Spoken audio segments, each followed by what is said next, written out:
ఎక్కడో వ్యాపారం చేసుకుంటూ ఈ గడ్డ నాకు జన్మనిచ్చింది.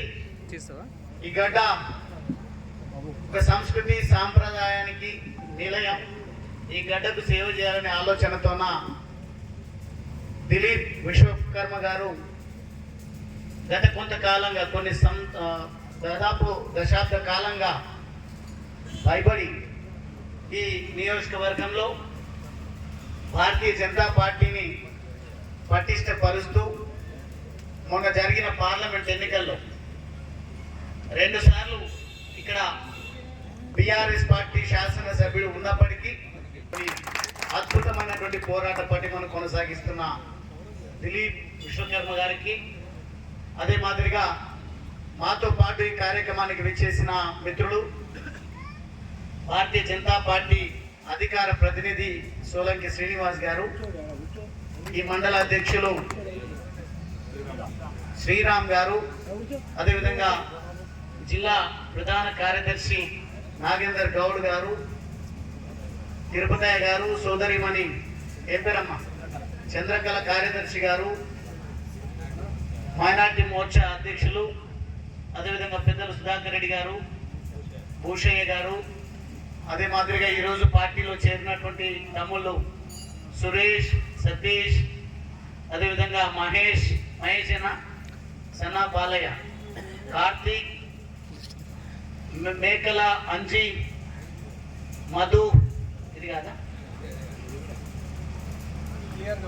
ఓకే, మధు, రాముడు, అదేవిధంగా గుణమోని రాము, భరత్, వెంకటేష్, మహేష్, నిరంజన్, ఆంజనేయులు, ఏమాంజనేయులు, మేకల ఆంజనేయుల, అవును సార్, దినేష్, సాయి,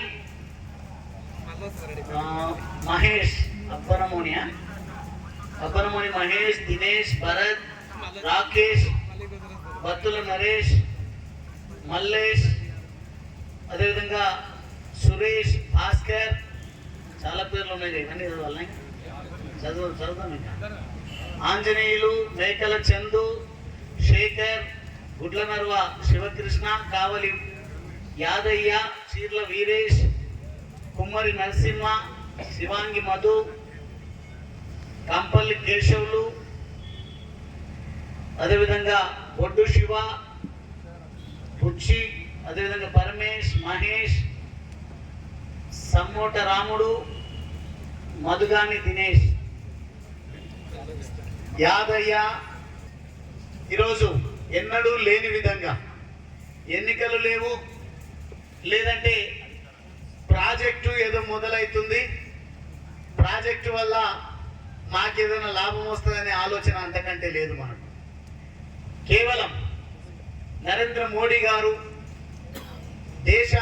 దేశాన్ని ఐక్యం చేసి ప్రపంచమంతా అన్ని విధాలుగా అతలాకుతలం అవుతున్నప్పటికీ భారతదేశానికి రక్షణగా ఉంటూ భారతీయ సంస్కృతి సాంప్రదాయాలను కాపాడుతూ సిద్ధాంతాలను, ధర్మాన్ని రక్షిస్తూ ఈరోజు రక్షణ కవచంగా నరేంద్ర మోడీ గారు మనకుంటూ దేశ ఖ్యాతిని ప్రపంచానికి చాటి చెప్తా ఉన్నారు. కాబట్టి పౌరులుగా, యువకులుగా మా వంతు పాత్ర పోషిస్తామని ఈరోజు భారతీయ జనతా పార్టీ తీర్థం పుచ్చుకొని రాజకీయ అరగంటం చేసినటువంటి యువ తమ్ముళ్ళందరికీ నేను మనస్ఫూర్తిగా స్వాగతం, సుస్వాగతం తెలియజేస్తూ, నేను అనుకున్న ఈ గల్లీలో పెట్టుకుంటున్న తమ్ముళ్ళు విలేకరులు ఏడొస్తారు అని, విలేకరులకు కూడా ప్రాణం లేచేస్తుంది.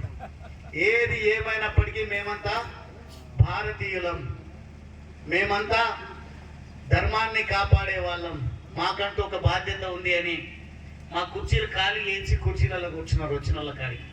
వారికి కూడా నేను ప్రత్యేకమైనటువంటి ధన్యవాదాలు తెలియజేస్తా ఉన్నా. తప్పకుండా భవిష్యత్తులో గతంలో ఉన్నటువంటి వాళ్ళ మాదిరిగా గొప్ప గొప్ప అలంకరణ చేయకపోవచ్చు, చారణ కొడికి బారణ మసాలా అన్నట్టుగా లాభం, ప్రజలకు లాభం తక్కువ, ఆర్భాటం ఎక్కువ కాకుండా మేము ఈ చినిగిపోయిన టెంటే వేయొచ్చు, చాలని కుర్చీలే వేయొచ్చు, కానీ మేము అన్నం తింటే మీకు అన్నం పెడతాం, మేము నీళ్లు తాగితే మీకు నీళ్లు తాగిపిస్తాం.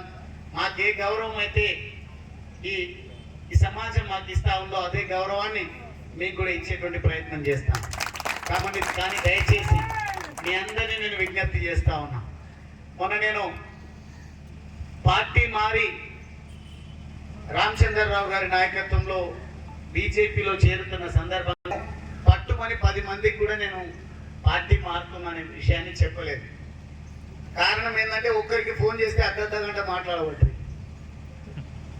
అందరికి చెప్పాలంటే సాధ్యమయ్యే పని కాదు. కాబట్టి మీ సాధనాలని నమ్ముకున్న, పేపర్ను టీవీని నమ్ముకొని, యూట్యూబర్లను నమ్ముకొని వారి ద్వారా నేను పార్టీ ఎందుకు మారుతున్నా, మారాల్సిన అవసరం ఏమొచ్చింది అనే విషయాలను విడమర్చి చెప్పేటువంటి ప్రయత్నం నేను చేసిన. అందుకే ఆ వార్త ఇక్కడి వరకు వచ్చింది.